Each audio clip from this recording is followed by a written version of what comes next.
Hallelujah, ದೇವರಿಗೆ ಸ್ತೋತ್ರ. Good morning. ಎಚ್ಚರಗೊಂಡಿದ್ದೀರಾ? ಕಾಲಕೃತ್ಯಗಳೆಲ್ಲ ತೀರಿಸಿಕೊಂಡಿದ್ದೀರಾ? ದೇವರೊಂದಿಗೆ ಸಮಯ ಕಳೆದಿದ್ದೀರಾ? ಪ್ರಾರ್ಥನೆ ಮಾಡಿಕೊಂಡಿದ್ದೀರಾ? ವಾಕ್ಯ ಓದಿದ್ದೀರಾ? ಹೌದು ಅನ್ನುತ್ತಾ ಇದ್ದೀರಲ್ಲವೇ? ದೇವರಿಗೆ ಸ್ತೋತ್ರ. ಮತ್ತೊಂದು ಸಾರಿ ನಾವೆಲ್ಲರೂ ಸೇರಿ ದೇವರ ವಾಕ್ಯ ಧ್ಯಾನಿಸೋಣ. ಏನಂದ್ರಿ? ಇಲ್ಲ ಅನ್ನುವಂಥವ್ರು ಇದ್ದೀರಲ್ಲವೇ? ಅದಕ್ಕಾಗಿಯೇ ಈಗಲಾದರೂ ನಿಮ್ಮನ್ನು ಎಬ್ಬಿಸಬೇಕೆನ್ನುವುದಕ್ಕಾಗಿ, ಈ ಸಮಯ ದೇವರೊಂದಿಗೆ ಕಳೆಯುವುದು ಬಹಳ ಅವಶ್ಯಕವಾಗಿದೆ ಎಂದು ನಿಮ್ಮೆಲ್ಲರಿಗೂ ತಿಳಿಸುವುದಕ್ಕಾಗಿ ಈ ಅನುದಿನದ ಧ್ಯಾನ ಪ್ರತಿದಿನ ಬೆಳಗ್ಗೆ 7 ಗಂಟೆಗೆ ನಿಮಗೋಸ್ಕರ ಪ್ರಸಾರ ಮಾಡ್ತಿದ್ದೇವೆ. ಬನ್ನಿ ಚಿಕ್ಕ ಪ್ರಾರ್ಥನೆಯೊಂದಿಗೆ ವಾಕ್ಯ ಧ್ಯಾನಿಸೋಣ. ಪ್ರಾರ್ಥನೆ. ಪರಿಶುದ್ಧನೇ, ಪ್ರೀತಿಯುಳ್ಳ ತಂದೆಯೇ, ನಿಮಗೆ ವಂದನೆಗಳು. ಮತ್ತೊಂದು ಸಾರಿ ಈ ಉದಯದಲ್ಲಿ ನಿಮ್ಮ ಮಾತುಗಳನ್ನು ಧ್ಯಾನಿಸುತ್ತಿರುವಾಗ ನಮ್ಮೊಂದಿಗೆ ಮಾತಾಡಿರೆಂದು ಕ್ರಿಸ್ತನ ನಾಮದಲ್ಲಿ ಬೇಡುತ್ತೇನೆ ತಂದೆಯೇ, ಆಮೇನ್. ದೇವರಿಗೆ ಸ್ತೋತ್ರ. ಈ ದಿನ ಒಂದು ಒಳ್ಳೆ ವಾಕ್ಯವನ್ನು, ಒಂದು ಒಳ್ಳೆಯ ಪ್ರಾರ್ಥನೆಯನ್ನು ನಾವು ಕಲಿತುಕೊಳ್ಳುವ ಹಾಗೆ ಜ್ಞಾನೋಕ್ತಿಗಳ ಪುಸ್ತಕ 30ನೇ ಅಧ್ಯಾಯ 7ನೆಯ ವಚನ ಓದುತ್ತಿದ್ದೇನೆ, ಕೇಳ್ರಿ. ದೇವರೇ, ನಿನ್ನಿಂದ 2 ವರಗಳನ್ನು ಬೇಡಿಕೊಂಡಿದ್ದೇನೆ. ನಾನು ಸಾಯುವುದರೊಳಗಾಗಿ ಅವುಗಳನ್ನು ಕೈಗೂಡಿಸು. ದೇವರೇ, ನಾನು ನಿನ್ನಿಂದ 1 ವರವನ್ನು ಬೇಡಿಕೊಂಡಿದ್ದೇನೆ, ಅದನ್ನೇ ಹುಡುಕುತ್ತಿದ್ದೇನೆ ಅನ್ನುತ್ತಾನೆ ದಾವೀದನು. ಯಾವುದೋ ಆ ವರ? ನಿನ್ನ ಸನ್ನಿಧಿಯಲ್ಲಿ ಕೂತುಕೊಳ್ಳಬೇಕೆಂದು, ನಿನ್ನನ್ನೇ ನೋಡುತ್ತಾ ಇರಬೇಕೆಂದು. ಹೀಗೆ 67:4 ನೋಡ್ತೇವಲ್ಲವೇ? ಈ ಭಕ್ತರು ಮಾಡಿಕೊಂಡಿರುವಂತಹ ಮನವಿಗಳು, ಇವರ ಹೃದಯದ ಆಸೆಗಳು, ಇಂತಹ ಪ್ರಾರ್ಥನೆಗಳನ್ನು ನಾವು ಗಮನಿಸುವುದಾದರೆ ಈ ದಿನ ನಾವು ಕಲಿತುಕೊಳ್ಳಬೇಕಾದದ್ದು, ನಮ್ಮ ಪ್ರಾರ್ಥನೆಯ ವಿಧಾನಗಳು ಹೇಗಿವೆ ಎಂಬುದು ತಿಳಿದುಕೊಳ್ಳುವಂಥದ್ದು ಎಷ್ಟೋ ಇದೆ. ನಾವು ಎಷ್ಟೋ ಸಂಗತಿಗಳನ್ನು ದೇವರಿಗೆ ಬೇಡಿಕೊಳ್ತೇವೆ. ಏನು ಬೇಡಿಕೊಂಡಿದ್ದೇವೆ ಎಂದು ನಮಗೆ ಕೆಲವೊಮ್ಮೆ ನೆನಪಿರಲ್ಲ. ಬಾಯಿಗೆ ಬಂದಿದ್ದೆಲ್ಲ ದೇವರೇ ಅದನ್ನು ಮಾಡು, ಇದನ್ನು ಮಾಡು, ಹೀಗೆ ಮಾಡು, ಹಾಗೆ ಮಾಡು ಎಂದು ಬೇಡಿಕೊಳ್ತಾ ಇರ್ತೇವೆ. ಹಾಗೆ ಬೇಡಿಕೊಂಡು ಅವುಗಳ ವಿಷಯದಲ್ಲಿ ವಿಶ್ವಾಸವಿಡುವುದಿಲ್ಲ, ಕಾದುಕೊಂಡಿರುವುದಿಲ್ಲ, ನಂಬುವುದಿಲ್ಲ. ಅದರಿಂದ ಪ್ರಯೋಜನವೇನಿದೆ? ಗುರಿಯಿಲ್ಲದ ಭಕ್ತಿ ಕುರುಡಾದ ಭಕ್ತಿಯಾಗಿದೆ ಎಂದು ಹೇಳಲಾಗಿದೆ. ಗುರಿಯಿಲ್ಲದಂತಹ ಪ್ರಾರ್ಥನೆ ಪ್ರತಿಫಲ ಹೇಗೆ ಕೊಡ್ತದೆ ಹೇಳಿ? ಪ್ರತಿದಿನ ಬೆಳಗ್ಗೆ ಎದ್ದ ತಕ್ಷಣವೇ ದೇವರಿಗೆ ಮನವಿ ಮಾಡಿಕೊಳ್ಳುವುದನ್ನು ಆರಂಭಿಸಿರಿ. ಈ ದಿನ ಏನ್ ಬೇಕಾಗಿದೆಯೋ, ಯಾವುದು ಮುಖ್ಯವಾಗಿದೆಯೋ, ಯಾವುದು ಮೊದಲು ಬೇಕು, ಯಾವುದು ನಂತರ ಬೇಕು ಎಂಬುದನ್ನು ನೀವು ಪರಿಶೀಲಿಸಿಕೊಳ್ಳಬೇಕು. ಅಷ್ಟಕ್ಕೂ ಇಲ್ಲಿ ಭಕ್ತನು ಮಾಡಿದ ಪ್ರಾರ್ಥನೆ ಏನೆಂದರೆ, ದೇವರೇ, ನಿನ್ನಿಂದ 2 ವರಗಳನ್ನು ಬೇಡಿಕೊಂಡೆನು, ನಾನು ಸಾಯುವುದರೊಳಗಾಗಿ ಕೈಗೂಡಿಸು. ನಿನ್ನ ಇಷ್ಟ ಬಂದಾಗ ಕೊಡು, ನನಗಿಷ್ಟ ಬಂದಂತೆ ಅಲ್ಲ. ನಾನು ಸಾಯುವುದರೊಳಗಾಗಿ ಒದಗಿಸು. ಸತ್ತ ನಂತರ ಕೊಟ್ಟರೆ ಏನ್ ಪ್ರಯೋಜನ? ನಾವು ಸತ್ತ ನಂತರ ಈ ಲೋಕದಲ್ಲಿ ಏನನ್ನು ನೋಡ್ಲಿಕ್ಕಾಗಲ್ಲ, ಏನನ್ನು ಅನುಭವಿಸಲಿಕ್ಕಾಗೋದಿಲ್ವಲ್ಲ. ನಾವು ಬದುಕಿರುವಾಗಲೇ ನಮ್ಮ ಜೀವಿತವನ್ನು ಸರಿಪಡಿಸಿಕೊಳ್ಳಬೇಕು. ನಾವು ಬದುಕಿರುವಾಗಲೇ ನಮ್ಮ ಮನವಿಗಳನ್ನು ದೇವರ ಬಳಿಯಿಂದ ಸಂಪಾದಿಸಬೇಕು. ಅಷ್ಟಕ್ಕೂ ಅದೆಂಥ ದೊಡ್ಡ ಮನವಿ ಅವನು ಮಾಡಿರ್ತಾನೆ, ನೋಡಿಕೊಳ್ಳೋಣ ಬನ್ನಿ. ವ್ಯರ್ಥವಾದವುಗಳನ್ನು, ಸುಳ್ಳಾದವುಗಳನ್ನು ನನ್ನಿಂದ ದೂರ ಇಡು ಅನ್ನುತ್ತಾನೆ. ಇದು ದೊಡ್ಡ ಮನವಿಯಾಗಿದೆ. ವ್ಯರ್ಥವಾದವುಗಳನ್ನು ಹಾಗೂ ಸುಳ್ಳಾಗಿರುವವುಗಳನ್ನು ನನ್ನಿಂದ ದೂರ ಇಡು ಅನ್ನುತ್ತಾನೆ. ವ್ಯರ್ಥವಾದವುಗಳನ್ನು ಅನುಸರಿಸಲಾರದಂತೆ ನನಗೆ ಸಹಾಯ ಮಾಡಿರಿ ದೇವರೇ. ಈ ದಿನ ಮನುಷ್ಯನು ಲೋಕದಲ್ಲಿ ವ್ಯರ್ಥವಾದವುಗಳ ಹಿಂದೆಯೇ ಹೋಗ್ತಿದ್ದಾನೆ, ತಾತ್ಕಾಲಿಕವಾದವುಗಳ ಹಿಂದೆಯೇ ಹೋಗ್ತಿದ್ದಾನೆ. ಅವುಗಳನ್ನೇ ಬೇಕೆಂದು ದೇವರಿಗೆ ಬೇಡಿಕೊಳ್ತಿದ್ದಾನೆ. ಏನು ವ್ಯರ್ಥ ಅಂದ್ರೆ? ಸೊಲೊಮೋನನಿಗೆ ಕೇಳುವುದಾದರೆ ಎಲ್ಲವೂ ವ್ಯರ್ಥ ಅನ್ನುತ್ತಾನೆ. ನಾನು ಎಷ್ಟೋ ಪ್ರಯಾಸಪಟ್ಟಿದ್ದೇನೆ, ನನಗೆ ಬೇಕಾದಂತಹ ಮನೆ ಕಟ್ಕೊಂಡಿದ್ದೇನೆ, ನನಗೆ ಬೇಕಾದ ಗಾಯಕರನ್ನು ಏರ್ಪಡಿಸಿಕೊಂಡೆ, ನನಗೆ ಬೇಕಾದ ಒಳ್ಳೆ ವನಗಳನ್ನು ಮಾಡಿಸಿಕೊಂಡೆ, ನನಗೆ ಬೇಕಾದಷ್ಟು ಹೆಂಡತಿಯರೊಂದಿಗೆ ವಿವಾಹ ಮಾಡಿಕೊಂಡೆ, ನನಗೆ ದೊರಕಿರುವುದೆಲ್ಲವನ್ನು ಕೂಡಿಸಿಟ್ಟುಕೊಂಡೆ, ಬೆಳ್ಳಿ, ಬಂಗಾರ ಹಾಗೂ ಇತರ ದೇಶದಲ್ಲಿ ದೊರಕುವಂತಹ ಬೆಲೆಬಾಳುವ ಇಂಪಾರ್ಟೆಂಟ್ ಥಿಂಗ್ಸ್ಗಳನ್ನು ಕೂಡ ಕೂಡಿಸಿಕೊಂಡೆ. ಆದರೆ ಸಂತೋಷ ಎಲ್ಲಿದೆ, ಸಂತೋಷ ಯಾವುದರಲ್ಲಿದೆ ಎಂಬುದಾಗಿ ಕೊನೆಗೆ ಗಮನಿಸಿ ನೋಡಿದ್ರೆ ಇವೆಲ್ಲವೂ ವ್ಯರ್ಥ ವ್ಯರ್ಥ ವ್ಯರ್ಥ ಆಗಿವೆ. ಒಬ್ಬನು ಗಾಳಿಯಲ್ಲಿ ಪ್ರಯಾಸಪಟ್ಟಂತೆಯೇ ಇದು ಕೂಡ ಹಾಗೆಯೇ ಅನ್ನುತ್ತಾನೆ. ನಾವು ವ್ಯರ್ಥವಾದವುಗಳನ್ನು ದೂರಪಡಿಸು ಅನ್ನುವಾಗ ಈ ಲೋಕದಲ್ಲಿ ನಮಗೆ ಕೆಲವೊಂದು ಅವಶ್ಯಕತೆಗಳಿವೆ. ಅವುಗಳಿಗೋಸ್ಕರ ನಾವು ಬೇಡಿಕೊಳ್ಳಬಹುದು. ನೀವು ಆಹಾರ ಬೇಕೆಂದು ಕೇಳಿಕೊಳ್ಳಬಹುದು, ಆದರೆ ಪಂಚಭಕ್ಷ ಪರಮಾನ್ನ ಬೇಕೆಂದು ಕೇಳಲು ಅಗತ್ಯವಿಲ್ವಲ್ಲ? ಅನುದಿನವೂ ಅದನ್ನು ನಾವು ತಿನ್ನಲಿಕ್ಕಾಗೋದಿಲ್ವಲ್ಲ? ಒಳ್ಳೆ ವಸ್ತ್ರ ದಯಪಾಲಿಸು ದೇವರೇ ಎಂದು ಬೇಡಿಕೊಳ್ಳಬಹುದು, ಆದರೆ ಆಡಂಬರ ಅಗತ್ಯ ಇಲ್ವಲ್ಲ. ನಮಗೆ ಬೇಕಾದವುಗಳನ್ನು ದೇವರ ಬಳಿಯಿಂದ ಬೇಡಿಕೊಳ್ಳುವುದನ್ನು ಕಲಿಯಬೇಕು. ವ್ಯರ್ಥವಾದವುಗಳಿಗೋಸ್ಕರ ಜಂಬ ಕೊಚ್ಚಿಕೊಳ್ಳುವುದಕ್ಕಾಗಿ ಇಲ್ಲವೇ ದೊಡ್ಡದಾದ ರೀತಿಯಲ್ಲಿ ಇತರರನ್ನು ಆಕರ್ಷಿಸಿಕೊಳ್ಳಲು ದೊಡ್ಡ ಬೆಲೆ ಬಾಳುವವುಗಳನ್ನು ನಾವು ಬಳಸುವಂಥದ್ದು ವ್ಯರ್ಥವಾಗಿರುತ್ತೆ. ವ್ಯರ್ಥವಾದವುಗಳನ್ನು, ಸುಳ್ಳುಗಳನ್ನು ನನ್ನಿಂದ ದೂರವಿಡು ಅನ್ನುತ್ತಾನೆ. ಸುಳ್ಳಾಡದಂತೆ ನನಗೆ ಸಹಾಯ ಮಾಡಿರಿ ದೇವರೇ ಎಂದು ಪ್ರಾರ್ಥಿಸಿದೀರಾ? ಸುಳ್ಳಾಡಲಾರದೆ ಇರಲಾರೆನು ಅನ್ನುತ್ತಾರೆ ಬಹಳಷ್ಟು ಜನ. ಆದರೆ ಸುಳ್ಳಾಡದಂತೆ ನನ್ನ ನಾಲಿಗೆಯನ್ನು ಪರಿಶುದ್ಧಪಡಿಸಿರಿ ದೇವರೇ ಎಂದು ಎಂದಾದರೂ ಬೇಡಿಕೊಂಡಿದ್ದೀರಾ? ನನ್ನ ನಾಲಿಗೆಯಲ್ಲಿ ಯಾವಾಗಲೂ ಸತ್ಯವೇ ಇರುವಂತೆ ಸಹಾಯ ಮಾಡಿರೆಂದು ಪ್ರಾರ್ಥಿಸಿದ್ದೀರಾ? ಈ ಸುಳ್ಳು ಎನ್ನುವಂಥದ್ದು ಪಾಪವಾಗಿ ಕಾಣಿಸುವುದಿಲ್ಲ, ಆದರೆ ಸುಳ್ಳಾಡುವಂಥವರು ಸೈತಾನನ ಸಂಬಂಧಿಕರೆಂದು ನಿಮ್ಮ ತಂದೆ ಸುಳ್ಳುಗಾರನು, ಸುಳ್ಳಿಗೆ ಮೂಲಪುರುಷನು ಎಂಬುದಾಗಿ ಆ ದಿನ ಫರಿಸಾಯರಿಗೆ, ಶಾಸ್ತ್ರಿಗಳಿಗೆ ಯೇಸು ಗದರಿಸುತ್ತಾ ಹೇಳಿದ್ರಲ್ಲವೇ? ನೀವು ಪ್ರಕಟಣೆ ಪುಸ್ತಕ ಓದುವಾಗ ಒಂದು ದೊಡ್ಡ ಲಿಸ್ಟನ್ನೇ ಕೊಟ್ಟು, ಹೇಡಿಗಳು, ಅಪನಂಬಿಕೆಯುಳ್ಳವರು, ಅಪವಿತ್ರರು, ಹೀಗೆ ನಾನಾ ವಿಧವಾದ ಪಾಪ ಮಾಡುವಂಥವರ ಲಿಸ್ಟನ್ನು ಕೊಟ್ಟು, ಸುಳ್ಳನ್ನೇ ಪ್ರೀತಿಸಿ ಸುಳ್ಳಾಡುವಂಥವರೆಲ್ಲರೂ ಅಗ್ನಿಗಂಧಕಗಳುರಿಯುವ ನರಕದಲ್ಲಿ ಬೀಳುವರು ಎಂದು ಹೇಳಲಾಗಿದೆ. ಸುಳ್ಳನ್ನೇ ಪ್ರೀತಿಸಿ ಸುಳ್ಳನ್ನೇ ಆಡುವಂಥವನು ನರಕದಲ್ಲಿರುತ್ತಾನೆ ಎಂದು ಸ್ಪಷ್ಟವಾಗಿ ತಿಳಿಸಲಾಗಿದೆ. ಬರೀ ಸುಳ್ಳಷ್ಟೇ ಅಲ್ಲವೋ ಎಂದು ಹಗುರವಾಗಿ ತೆಗೆದುಕೊಳ್ತೇವೆ, ಆದರೆ ನಮ್ಮ ದೇವರು ಸತ್ಯದೇವರಾಗಿದ್ದಾರೆ. ಆತನನ್ನು ಹಿಂಬಾಲಿಸುವಂಥವರು ಆತನು ಹೇಳಿದ ಪ್ರಕಾರ ನಾನೇ ಮಾರ್ಗವೂ ಸತ್ಯವೂ ಜೀವವೂ ಆಗಿದ್ದೇನೆ ಎಂದು ಹೇಳಿದಂತೆಯೇ ಜೀವಿಸಬೇಕೆಂದು ಬಯಸ್ತಾರೆ. ಇದು ಸಾಧಾರಣವಾದ ಪ್ರಾರ್ಥನೆಯಾಗಿ ಕಾಣಿಸಿಕೊಂಡರೂ ಕೂಡ ನಾವು ಮಾಡಬೇಕಾದ ಉನ್ನತವಾದ ಪ್ರಾರ್ಥನೆಯಾಗಿದೆ. ಈ ಲೋಕದಲ್ಲಿ ದೇವರೇ, ನಾನು ವ್ಯರ್ಥವಾದವುಗಳಿಗೋಸ್ಕರ ತವಕಿಸಲಾರದಂತೆ ಸಹಾಯ ಮಾಡಿರಿ. ವ್ಯರ್ಥವಾದವುಗಳಿಗಾಗಿಯೇ ತವಕಿಸಿ ನನ್ನ ಸಮಯವೆಲ್ಲ ವ್ಯರ್ಥ ಮಾಡಿಕೊಳ್ಳದಂತೆ ಸಹಾಯ ಮಾಡಿರಿ. ವ್ಯರ್ಥವಾದ ಸೋಷಿಯಲ್ ಮೀಡಿಯಾದಲ್ಲಿರುವಂತಹ ವಿಷಯಗಳೆಲ್ಲ ನನ್ನ ಮನಸ್ಸಲ್ಲಿ ತುಂಬಿಸಿಕೊಂಡು ಕಳವಳ ಪಡದಂತೆ ಸಹಾಯ ಮಾಡಿರಿ. ವ್ಯರ್ಥವಾದವುಗಳನ್ನು ನೋಡದಂತೆ ನನ್ನ ಕಣ್ಣನ್ನು ತಿರುಗಿಸಿಬಿಡಿರಿ ಎಂದು ಪ್ರತಿದಿನ ನಾವು ಪ್ರಾರ್ಥಿಸುವಾಗ ಎಷ್ಟೋ ಕೇಡುಗಳಿಂದ, ಶೋಧನೆಗಳಿಂದ ತಪ್ಪಿಸಲ್ಪಡ್ತೇವೆ. ಸುಳ್ಳನ್ನು ನನ್ನಿಂದ ದೂರ ಮಾಡು ದೇವರೇ. ನಷ್ಟವಾದರೂ ಕೂಡ ಸುಳ್ಳಾಡದಂತೆ ಸತ್ಯವನ್ನೇ ನುಡಿಯುವ ಹಾಗೆ ನಿಮ್ಮ ಶಕ್ತಿಯನ್ನು ನನಗೆ ದಯಪಾಲಿಸಿರಿ ಎಂಬ ಪ್ರಾರ್ಥನೆ ಒಬ್ಬ ವಿಶ್ವಾಸಿಯಾಗಿ ಪ್ರತಿದಿನವೂ ನಾವೆಲ್ಲರೂ ಸೇರಿ ಪ್ರಾರ್ಥನೆ ಮಾಡುವಂತಹ ಅವಶ್ಯಕತೆ ಎಷ್ಟೋ ಇದೆ. ನಾವು ಸುಳ್ಳಾಡುವಾಗ ಸೈತಾನನಿಗೆ ನಿಕಟವಾಗ್ತೇವೆ. ಸೈತಾನನು ನಮಗೆ ಬ್ಲ್ಯಾಕ್ ಮೇಲ್ ಮಾಡ್ತಾನೆ. ಸೈತಾನನು ನಮಗೆ ಸುಳ್ಳಿನ ಮೇಲೆ ಸುಳ್ಳಿನ ಮೇಲೆ ಸುಳ್ಳಾಡುವಂತೆ ಮಾಡ್ತಾನೆ. ನೋಡಿ, ಬೇಕಾದ್ರೆ ಒಬ್ಬನು ಒಂದು ಸುಳ್ಳಾಡಿದ್ರೆ ಅದನ್ನು ಮುಚ್ಚಿಕೊಳ್ಳುವುದಕ್ಕಾಗಿ ಇನ್ನೊಂದು ಸುಳ್ಳಾಡುತ್ತಲೇ ಇರ್ತಾನೆ. ಗುಂಡಿಯೊಳಗೆ ಬಿದ್ದೋಗ್ತಾನೆ. ನೋಡಿ, ಎಷ್ಟು ಶ್ರೇಷ್ಠವಾದ ಪ್ರಾರ್ಥನೆಯಾಗಿದೆ. ಇದನ್ನು ಇಂದಿನಿಂದ ನಾವು ಕೂಡ ಮಾಡೋಣ. ದೇವರೇ, ವ್ಯರ್ಥವಾದವುಗಳಿಂದ ಮತ್ತು ಸುಳ್ಳುಗಳಿಂದ ನನ್ನನ್ನು ದೂರ ಇಡು. ಮತ್ತೊಂದು ಮಾತು ಹೇಳ್ತಾನೆ, ಬಡತನವನ್ನಾಗಲಿ ಐಶ್ವರ್ಯವನ್ನಾಗಲಿ ನನಗೆ ದಯಪಾಲಿಸಬೇಡ. ಬಡತನವೂ ಬೇಡ, ತಿನ್ನಲು ತಿಂಡಿಯಿಲ್ಲದ ಪರಿಸ್ಥಿತಿ ಬೇಡ, ಆ ಸ್ಥಿತಿ ಬೇಡ. ತಿನ್ನಲಿಕ್ಕೆ ಹೆಚ್ಚಾಗಿ ಐಶ್ವರ್ಯವುಳ್ಳವನಾಗಿ ಒಂಥರ ತೂಗಾಡುವಂತಹ ಭೋಗ ಭಾಗ್ಯಗಳು ಕೂಡ ನನಗೆ ಬೇಡ.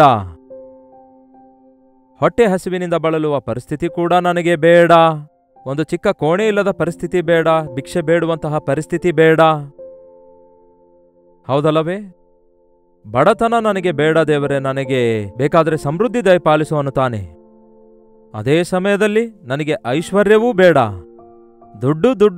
ದುಡ್ಡುಗೋಸ್ಕರವೇ ಆಸೆ ಪಡುವುದಾದರೆ ದುಡ್ಡಿಗೋಸ್ಕರವೇ ದೇವರನ್ನು ನಂಬುತ್ತಾರೆ. ದುಡ್ಡೇ ದೇವರೆಂದು ಕೆಲವರು ನಂಬುತ್ತಾರೆ.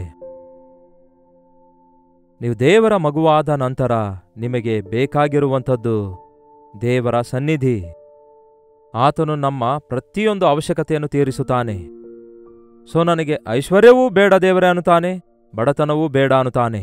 ಯಾಕೆಂದರೆ ಅಷ್ಟೇ ಅಲ್ಲ, ನನಗೆ ತಕ್ಕಷ್ಟು ಆಹಾರವನ್ನು ನನಗೆ ದಯಪಾಲಿಸು.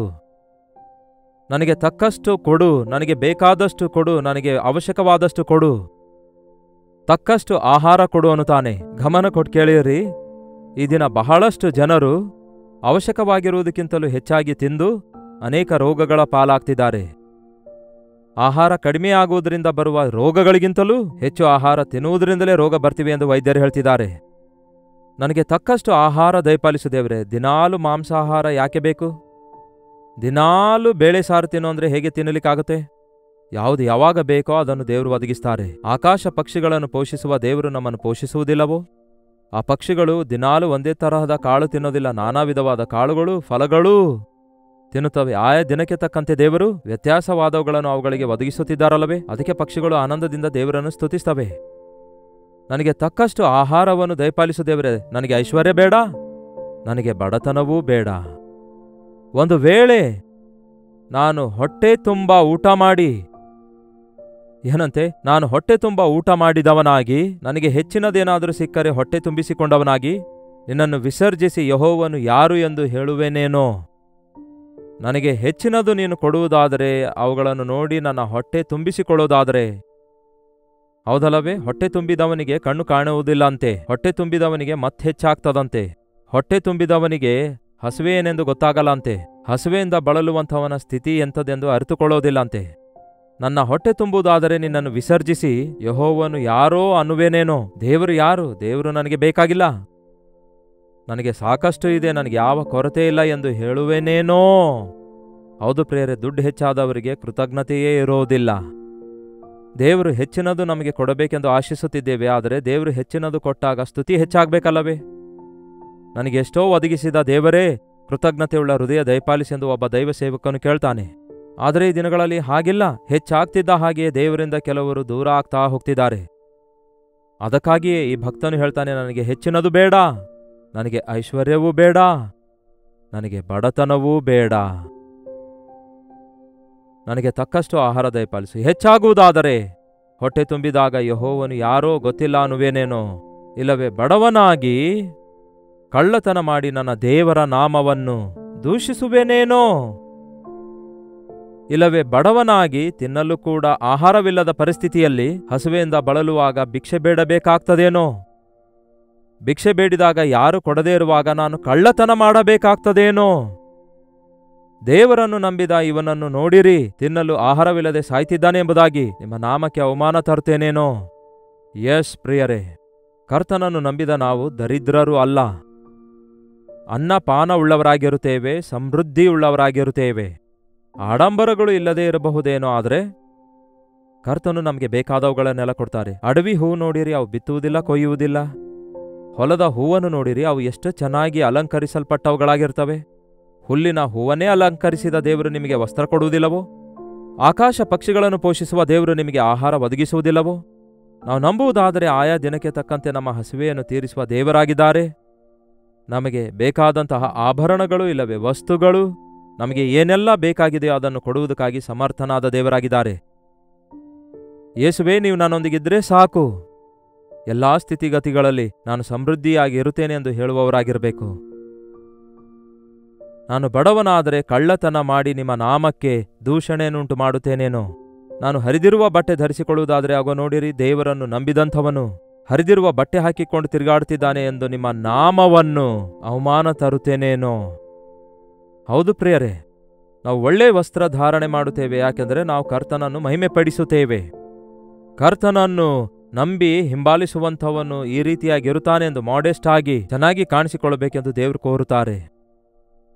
ಬಡತನವೂ ಬೇಡ, ಆಡಂಬರವೂ ಬೇಡ, ಅಟ್ಟಹಾಸವೂ ಬೇಡ, ಗತಿಯಿಲ್ಲದ ಸ್ಥಿತಿ ನಮಗೆ ಬೇಡ. ದಿನಾಲು ಬೆಳಿಗ್ಗೆ ಎದ್ದ ತಕ್ಷಣವೇ ಏನಾಗಿವೆ ನಿಮ್ಮ ಮನವಿಗಳು? ಏನಾಗಿವೆ ನಿಮ್ಮ ವಿಜ್ಞಾಪನೆ? ಹೇಗಿವೆ ನಿಮ್ಮ ಪ್ರಾರ್ಥನೆ? ಹೇಗೆ ಮಾಡ್ತಿದ್ದೀರಿ? ದೇವರೇ, ಸುಳ್ಳಾದವುಗಳನ್ನು, ವ್ಯರ್ಥವಾದವುಗಳನ್ನು ನನ್ನಿಂದ ದೂರ ಮಾಡಿರಿ. ಈ ದಿನಾವಿಡೀ ವ್ಯರ್ಥವಾದವುಗಳಿಗಾಗಿ ನಾನು ತವಕಿಸಲಾರದಂತೆ, ವ್ಯರ್ಥವಾದವುಗಳಿಗಾಗಿ ದುಡ್ಡನ್ನು ಖರ್ಚು ಮಾಡದಂತೆ, ವ್ಯರ್ಥವಾದವುಗಳಿಗೋಸ್ಕರ ನಾನು ನನ್ನ ಸಮಯವನ್ನು ವ್ಯರ್ಥ ಮಾಡಿಕೊಳ್ಳದಂತೆ, ವ್ಯರ್ಥವಾದವುಗಳನ್ನು ಅನುಸರಿಸಿ ನಷ್ಟಕ್ಕೂ ಕಷ್ಟಕ್ಕೂ ಗುರಿಯಾಗದಂತೆ ಅವುಗಳನ್ನು ದೂರ ಮಾಡಿರಿ. ಸುಳ್ಳುಗಳಿಂದ ನನಗೆ ದೂರ ಮಾಡಿರಿ. ಸುಳ್ಳುಗಾರರೊಂದಿಗೆ ನಾನು ಸಹವಾಸ ಮಾಡಬಾರದು. ಸುಳ್ಳಾಡುವಂತಹ ಶೋಧನೆ ಬಂದಾಗ ಸುಳ್ಳಾಡದಂತೆ ಜಯಿಸುವಂತಹ ಶಕ್ತಿ ನನಗೆ ದಯಪಾಲಿಸಿರಿ. ಸುಳ್ಳುಗಾರರಿಂದ ನನಗೆ ದೂರ ಮಾಡಿರಿ. ಎರಡನೇದಾಗಿ, ನನಗೆ ಐಶ್ವರ್ಯವೂ ಬೇಡ, ಬಡತನವೂ ಬೇಡ, ತಕ್ಕಷ್ಟು ಆಹಾರ ದಯಪಾಲಿಸಿರಿ. ನನಗೆ ಬೇಕಾದದ್ದನ್ನು ನನಗೆ ಕೊಡಿರಿ. ಹೌದಲ್ಲವೇ? ತಾಯಿಯ ಬಳಿಯಲ್ಲಿ ಹಾಲು ಕುಡಿಯುವ ಮಗುವನ್ನು ನೋಡಿರಿ. ಆ ಮಗು ತಾಯಿಯ ಹಾಲು ಕುಡಿಯುವಾಗ ಅದರ ಹೊಟ್ಟೆ ತುಂಬಿದ ಕೂಡಲೇ ಹಾಗೆಯೇ ನಿದ್ರೆ ಹೋಗುತ್ತೆ. ಮತ್ತೆ ರಾತ್ರಿ ಅಮ್ಮ ಯಾವಾಗ ಹಾಲು ಕೊಡ್ತಾಳೋ ಎಂಬ ಭಯವಾಗಲಿ, ದಿಗುಲಾಗಲಿ, ಅನುಮಾನವಾಗಲಿ ಇರುವುದಿಲ್ವಲ್ಲ? ಹಾಗೆಯೇ ನಮ್ಮ ಪರಮ ತಂದೆ, ನಮ್ಮ ಹಸಿವೆ ತೀರಿಸುವಾತನು ನಮ್ಮ ಹಸಿವೆ ಅರಿತವನೂ ಆಗಿದ್ದಾರೆ. ಯಾವುದು ಯಾವಾಗ ನಮಗೆ ಕೊಡಬೇಕೆಂದು ಅರಿತವನಾಗಿರುವುದರಿಂದ ಆತನಲ್ಲಿ ನಂಬಿಕೆ ಇಡೋಣ. ಆತನ ಸನ್ನಿಧಿಯಲ್ಲಿ ಮನವಿ ಮಾಡಿಕೊಳ್ಳುವುದನ್ನು ಕಲಿಯೋಣ. ಯಾವುದನ್ನು ಹೇಗೆ ಬೇಡಿಕೊಳ್ಳಬೇಕು ಎಂಬ ಕೃಪೆಯನ್ನು ದೇವರು ನಮಗೆ ಕೊಡುವ ಹಾಗೆ ಬೇಡಿಕೊಳ್ಳಬೇಕು. ಯಾಕೆಂದರೆ ಯುಕ್ತವಾಗಿ ಹೇಗೆ ಪ್ರಾರ್ಥಿಸಬೇಕು ಗೊತ್ತಿಲ್ಲದಕ್ಕೆ ಪರಿಶುದ್ಧಾತ್ಮನು ನಮ್ಮ ಪಕ್ಷದಲ್ಲಿ ವಿಜ್ಞಾಪನೆ ಮಾಡುತ್ತಾರೆಂದು ಬೈಬಲ್ನಲ್ಲಿ ಓದುತ್ತೇವಲ್ಲವೇ? ನಾವು ಪ್ರಾರ್ಥಿಸುವುದಕ್ಕಿಂತ ಮುಂಚೆ ದೇವರ ವಾಕ್ಯ ಓದಿ ಧ್ಯಾನಿಸಿ ಪ್ರಾರ್ಥಿಸುವುದಾದರೆ ಪ್ರಾರ್ಥನೆ ಹೇಗೆ ಮಾಡಬೇಕು, ಯಾವುದು ಬೇಡಿಕೊಳ್ಳುವುದು ಅಗತ್ಯವಿಲ್ಲ ಎಂದು ಪರಿಶುದ್ಧಾತ್ಮ ದೇವರು ನಮಗೆ ತಿಳಿಯಪಡಿಸುತ್ತಾರೆ. ಬನ್ನಿ ಪ್ರಾರ್ಥಿಸೋಣ. ಪರಿಶುದ್ಧ ದೇವರೇ, ಪ್ರೀತಿಯುಳ್ಳ ತಂದೆಯೇ, ಈ ಸಮಯದಲ್ಲಿ ದೇವರೇ ನಮ್ಮ ದಿನವನ್ನು ಪ್ರಾರ್ಥನೆಯಿಂದ ಪ್ರಾರಂಭಿಸಿ ಪ್ರಾರ್ಥನೆಯಿಂದಲೇ ಮುಗಿಸುವಂತೆ, ಪ್ರಾರ್ಥನೆಯಲ್ಲಿ ಏನನ್ನು ಬೇಡಬೇಕೋ ಏನನ್ನು ಬೇಡಬಾರದೋ, ಹೇಗೆ ಪ್ರಾರ್ಥಿಸಬೇಕೆನ್ನುವುದನ್ನು ನಾವು ಕಲಿತುಕೊಳ್ಳುವ ಹಾಗೆ ನಮಗೋಸ್ಕರ ಪರಿಶುದ್ಧ ಸತ್ಯವೇದದಲ್ಲಿ ಬರೆದಿರುವಂತಹ ನಿಮ್ಮ ಮಾತುಗಳನ್ನು ಪರಿಶುದ್ಧಾತ್ಮನನ್ನು ನಮಗೆ ಒದಗಿಸಿ ಆತನ ನಡೆಸುವಿಕೆಯನ್ನು ನಾವು ಅನುಸರಿಸುವಂತೆ ಸಹಾಯ ಮಾಡಿರಿ. ನಿಮಗೆ ಶ್ರೇಷ್ಠಕರವಾಗಿ ಇಷ್ಟಕರವಾಗಿ ನಿಮಗೆ ಮೆಚ್ಚಿಸುವ ಹಾಗೆ ಈ ಲೋಕದಲ್ಲಿ ನಾವು ಜೀವಿಸುವಂತೆ ಸಹಾಯ ಮಾಡಿರೆಂದು ಕ್ರಿಸ್ತನ ನಾಮದಲ್ಲಿ ಬೇಡುತ್ತೇನೆ ತಂದೆಯೇ, ಆಮೇನ್. ತಂದೆಯಾದ ದೇವರ ಪ್ರೀತಿಯು, ಮಗನಾದ ಯೇಸು ಕ್ರಿಸ್ತನ ಕೃಪೆಯು, ಆದರಣೆ ಕರ್ತನಾದ ಪವಿತ್ರಾತ್ಮನ ಸಹವಾಸವು ಈ ಅನುದಿನದ ಧ್ಯಾನದಲ್ಲಿ ಐಕ್ಯವಾಗಿರುವ ನಮ್ಮೆಲ್ಲರ ಸಂಗಡ ಸದಾಕಾಲಕ್ಕೂ ನೆಲೆಯಾಗಿರಲಿ. ಆಮೇನ್. ದೇವರಿಗೆ ಸ್ತೋತ್ರ. ನಿಮ್ಮ ಪ್ರಾರ್ಥನಾ ಮನವಿ 8939731313 ನಂಬರ್ಗೆ ಒಂದು ಟೆಕ್ಸ್ಟ್ ಇಲ್ಲವೇ ವಾಯ್ಸ್ ಮೆಸೇಜ್ ಮೂಲಕ ವಾಟ್ಸಪ್ ಕಳಿಸಿಕೊಡಿರಿ. ನಿಮ್ಮ ಪಕ್ಷದಲ್ಲಿ ಪ್ರಾರ್ಥಿಸಲು ಸಿದ್ಧರಾಗಿದ್ದೇವೆ. ಡಾಕ್ಟರ್ ಜಯಪಾಲ್ ಕನ್ನಡ ಯೂಟ್ಯೂಬ್ ಚಾನಲ್ಗೆ ಸಬ್ಸ್ಕ್ರೈಬ್ ಮಾಡಿಕೊಳ್ಳದಿದ್ರೆ ಹಿಂದೆ ಸಬ್ಸ್ಕ್ರೈಬ್ ಮಾಡಿಕೊಳ್ಳಿರಿ. ನಿಮ್ಮ ಹೆಸರು, ಊರು ಲೈವ್ ಚಾಟ್ನಲ್ಲಿ ಬಂದು ಟೈಪ್ ಮಾಡಿರಿ. ಬೇರೆ ಯಾರಿಗಾದರೂ ಶೇರ್ ಮಾಡಿರಿ, ಅವರು ಕೂಡ ವಾಕ್ಯ ಕೇಳಿ ಮೇಲನ್ನು ಹೊಂದುತ್ತಾರೆ. ಕರ್ತನ ಚಿತ್ತವಿರುವುದಾದರೆ ಮತ್ತೆ ನಾಳೆ ಇದೇ ಅನುದಿನದ ಧ್ಯಾನ ಎಂಬ ಕಾರ್ಯಕ್ರಮದಲ್ಲಿ ಮತ್ತೆ ಭೇಟಿಯಾಗೋಣ. ಅಲ್ಲಿಯವರೆಗೂ ದೇವರ ಮಹಾಕೃಪೆ ನಿಮ್ಮೆಲ್ಲರೊಂದಿಗಿರಲಿ.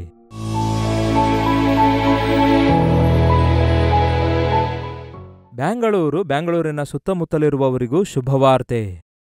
ಕರ್ತನ ಚಿತ್ತವಿರೋದಾದರೆ ಜೂನ್ 17ನೇ ತಾರೀಕಿನಂದು ಒನ್ ಡೇ ಗೆಟ್ ಟುಗೆದರ್ ಅನ್ನು ಬ್ಯಾಂಗ್ಳೂರಿನಲ್ಲಿ ಏರ್ಪಡಿಸಲಾಗಿದೆ.